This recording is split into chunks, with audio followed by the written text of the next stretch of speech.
لوگوں کے دل میں ایک دوسرے کے لیے جو پیار اور خلوص ہے، بعض دفعہ یوسفی صاحب اس کو بھی بہت خوبصورتی سے اجاگر کرتے ہیں۔ خان سیف الملوک خان، چھریرا بدن چوڑا ہاڑ، کندھے قدر خمیدہ، جس کا سبب عجز و انکسار نہ تھا، چمپئی رنگ دھوپ سے سولا چلا تھا، ناک گندھارا کے مجسموں جیسی، سارے دن آنکھوں سے مسکراتے رہتے، ستا ہوا مگر شگفتہ چہرہ، ہنسی آتی تو ایک دم کھڑے ہو جاتے، پھر وکٹ کیپر کی طرح رکوع میں چلے جاتے اور اپنے گھٹنے پکڑ کر گردن اٹھاتے اور وہیں سے مخاطب کی صورت دیکھ دیکھ کر قہقہے لگاتے رہتے۔ پشتو، ہند کو، پنجابی، فارسی، اردو روانی سے بولتے اور ایک زبان سے دوسری زبان میں اس چابک دستی سے گیئر بدلتے کہ سننے والے کو خبر بھی نہ ہوتی۔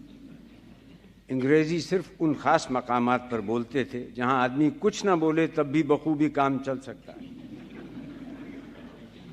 خوبصورت عورت کے لیے وہ اپنا وضع کردہ مخفف خوبصورت استعمال کرتے جو ان کے منہ سے بھلا معلوم ہوتا تھا۔ علمی اور ادبی گفتگو سے خان صاحب کا قبائلی خون کھولنے لگتا۔ اکثر فرماتے، تمہارے علمناک باتیں سن سن کر میرے سر میں تو دانائی کے گومڑے نکل آئے۔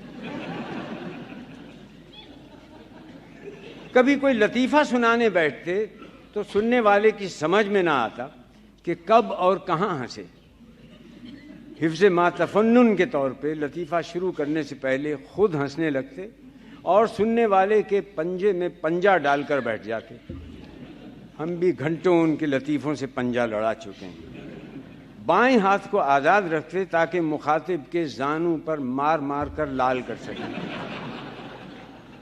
لوگ ان کے لطیفوں پر اخلاقاً بھی نہیں ہنستے تھے، اس ڈر سے کہ جھوٹوں بھی داد دے دی تو دوسرے لطیفے کی کاٹ میں جکڑ دیے جائیں گے۔ غصہ ناک پر تھا جو وقتاً فوقتاً پھسل کر منہ سے مغلظات کی شکل میں ڈھل کر خارج ہوتا رہتا تھا۔ گالیاں تبازات، برجستہ اور آورد سے پاک ہوتی تھی۔ ویسے مرنجا مرنج اور محبتی آدمی تھے، بوائے اسکاؤٹ کی طرح روزانہ کم از کم ایک نیکی علل اعلان کرتے۔ ایک دن کہنے لگے، کل رات میں نے ایک شخص کو بڑی بے عزتی اور ماں بہن کی گالیوں سے بچا لیا۔ ہم نے پوچھا کہاں، کیسے؟ فرمایا، میں نے اپنے غصے کو کنٹرول کیا۔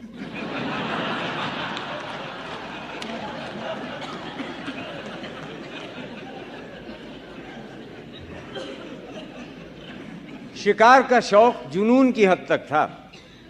اتوار کو صبح سائیکل پر نکل جاتے۔ بندوق کی لمبائی ہمارے قد سے دگنی تھی، بشرطے کہ ہم پنجوں کے بل کھڑے ہوں۔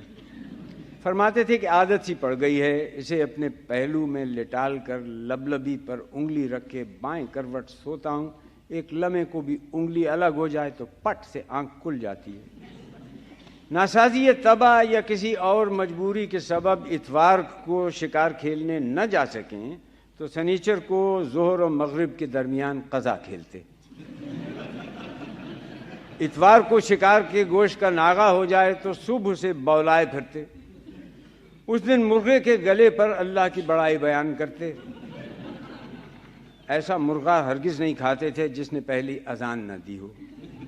مرغی کو چھوتے نہیں تھے۔ فرماتے تھے کہ غزنی خیل گاؤں میں بالغ مرغا زنانے میں گھس آئے تو عورتیں جٹ برقع اوڑھ لیتی ہیں۔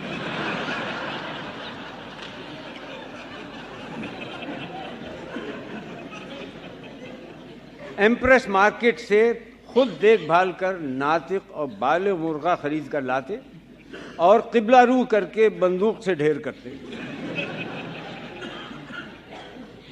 پھر ذبح کرتے۔ اکثر فرماتے کہ دوسرے کا ذبح کیا ہوا گوشت کھانے سے آدمی بزدلا، یک زوجیہ اور چرب زبان ہو جاتا ہے۔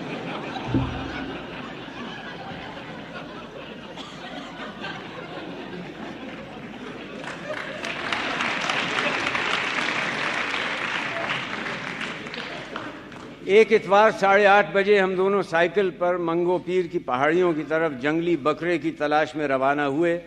تھوڑی مسافت طے کرنے کے بعد ہمیں کیریئر پر بیٹھنے کی اجازت مل گئی۔ ذرا دیر بعد ہانپتے ہوئے کہنے لگے اب آپ پیچھے بیٹھے بیٹھے آرام سے پیڈل ماریے، میں ہینڈل چلاتا ہوں، ذرا احتیاط سے پیڈل ماریے، کراچی کا ٹریفک باولا ہے۔ حسب الحکم ہم ان کی کمر پکڑ کے پیڈل سے زور آزمائی کرنے لگے۔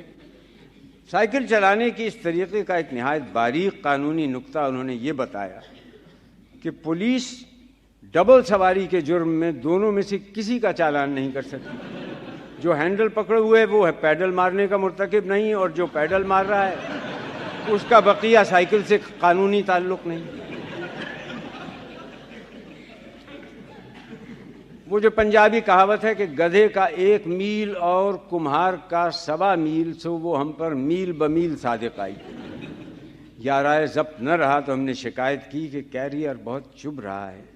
بولے آپ میری سیٹ پر بیٹھ کر دیکھیں تو پتہ چلے چبھنا کسے کہتے ہیں۔ آپ کو مغالطہ ہوا ہے، آپ کے کولوں پہ گوشت نہیں ہے، دراصل آپ کی ذاتی ہڈیاں ہیں جو آپ کے چبھ رہی ہیں۔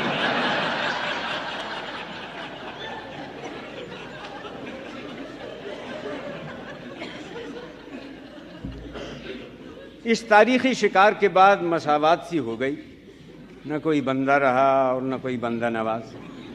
استاد اور شاگرد کا فرق مٹ گیا، مطلب یہ کہ دونوں ایک دوسرے سے کے استاد ہو گئے اور نجی معاملات میں ایک دوسرے کو نہ صرف غلط مشورے دینے لگے بلکہ ان پر سختی سے عمل بھی کرنے لگے۔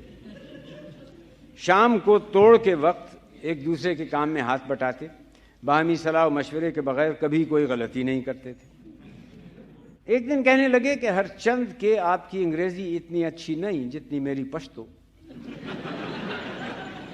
تاہم ایک درخواست انگریزی میں اس مضمون کی لکھ دیجئے کہ مجھے فوراً ترقی دے کر مردان کا مینیجر بنا دیا جائے۔ زور پیدا کرنے کے لیے آخر میں بڑھا دیجئے کہ مقرر آنکھیں اس علاقے میں جو رقمیں ڈوبیں گی انہیں میرے سوا کوئی تخمیر وصول نہیں کر سکتا۔ ہم نے کہا مگر اس مردان میں تو بینک کی کوئی شاخ نہیں ہے۔ بولے اگر مجھے ترقی دینی ہے تو اس پدر سوختہ کو شاخ بھی کھولنی پڑے گی، اور ہاں یہ بھی صاف صاف لکھ دیجئے کہ اگر میری ترقی نہ ہوئی تو میں پڑوسی کی لڑکی کو ٹیوشن پڑھانی شروع کر دوں گا۔ ہم نے کہا یہ دھمکی تو پڑوسی کو دہلا سکتی ہے، انگریز جنرل مینیجر اس سے کیا خوف کھائے گا؟ جھلا کر بولے تو پھر یہ وارننگ دے دیجئے کہ میں اسپینش سول وار میں چلا جاؤں گا۔ ہم نے کہا مگر یہ خانہ جنگی تو بند ہو چکی۔ بولے اوفو میں نے 2 دن سے اخبار نہیں دیکھا۔ ہم نے عرض کیا کہ اسے ختم ہوئے تو 13 سال ہو گئے۔ فرمایا اچھا تو کوئی اور مناسب دم کی تحریر کر دیجیے۔ ہم نے ایک نہایت فضیانہ عرضداشت ایک انگلی سے ہجے کر کر کے اس طرح ٹائپ کی جیسے ملکہ پکھراج اور طاہرہ سید گانا ٹائپ کرتی ہیں۔ حیرت ہمیں اس پر ہوئی کہ 6 ہفتے کے اندر اندر مردان میں بینک کی شاخ کھل گئی اور وہ سچ مچ اس کے مینیجر مقرر ہو گئے۔ انہوں نے ہمیں کامیاب درخواست لکھنے پر مبارکباد دی اور وہ انگلی چومی جس سے ہم نے اسے ٹائپ کیا تھا۔ اس دن سے وہ ہماری انگریزی دانی اور ہم ان کی انگریز شناسی کے قائل ہو گئے۔ یہ ان کی محبت تھی کہ اٹھتے بیٹھتے ہماری عرائض نویسی کی داد دیتے، ورنہ انہی کے بقول پھنسی ہوئی گھوڑی نکلوانے کے بعد کون کسی کو پہچانتا۔ چند دنوں کے بعد خان صاحب مردان چلے گئے۔ سن 70 کا ذکر ہے، اس واقعے کے کوئی 18-20 برس بعد، کہ میں نوشہرے پہنچا اور فن تعمیر کی نزاکتوں پر بحث اور تکرار کا ایک دور تھا جو میں جس سے گزر رہا تھا۔ بینک کی ایک عمارت بن رہی تھی۔ اسی وقت عمارت کے سامنے ایک تانگا جس کا دایاں پہیہ بھینگا تھا آن کر رکا۔ اس سے خان صاحب برآمد ہوئے۔ ہمیں سرے راہ زور زور سے جھگڑتے دیکھا تو سلام دعا کے تعلقات تکلفات کو بالائے بندوق رکھ کے پہلے ٹھیکیدار سے اس کا اور اس کے باپ کا نام پوچھا، پھر اس کا نام ماں ولدیت لے لے کر گالیاں دینی شروع کر دی۔ انہیں اس سے غرض نہیں تھی کہ قضیہ کیا ہے، کون حق پر ہے، وہ دوست کے ساتھ تھے، اور گالیاں اور ریتا بنانے کی دھمکیاں بڑھنے لگیں۔ ان کی آنکھوں میں خون اتر آیا تو ہم نے ثالث بن کر بڑی مشکل سے بچ بچاؤ کرایا۔ خان صاحب کو دیکھ کر کلیجہ دھک سے رہ گیا۔ غالباً بینک ہی کے کسی آدمی نے انہیں ہماری آمد کی اطلاع کر دی تھی، اور وہ تانگا پکڑ کے ایسی شدید سردی میں 8 میل نوشہرہ ملنے آئے تھے۔ سر پر کتھئی رنگ کا اونی کنٹوپ تھا، جسے اگر پورا کھول لیں تو منہ کا لیٹر بکس سا بن جاتا ہے۔ ملیشیا کی شلوار قمیض، طے کی ہوئی سفید چادر، کف کے بٹن اور مصنوعی دانت غائب، منہ کی پڑیا سی بند گئی تھی، ہاتھ اور انگلیاں جیسے بوڑھے درخت کی جڑیں۔ ایک آنکھ پر سبز رنگ کا چھجے نما کپڑا تھا، جو روشنی سے بچنے کے لیے آنکھ بنوانے کے بعد بعض لوگ لگاتے ہیں۔ شان خمیدہ محسوس ہو رہا تھا، گویا جوتوں میں انگلیوں کی جگہ برف کی ڈلیاں رکھی۔ وقت نے کیسی عمارت ڈھائی تھی، دوبارہ آنکھ بھر کر دیکھنے کی ہمت نہیں ہوئی۔ بہت سوچا، کچھ سمجھ میں نہ آیا کہ کیا کہیں۔ آخر مشکل سے ہم نے ان کی آنکھ کے آپریشن پر اظہار افسوس اور ہمدردی کیا تو دوسری آنکھ سے مسکراتے ہوئے بولے، جی ہاں، میری آنکھیں اب اتنی کمزور ہو گئیں جتنی آپ کی 20 سال پہلے تھیں۔ کچھ دیر بعد انہوں نے ایک ٹرے سے خان پوش ہٹایا، کہنے لگے، آپ کے لیے ریتا لایا ہوں، بیٹی نے ساری رات جاگ کر پکایا۔ ہم نے پوچھا، اور بھابھی؟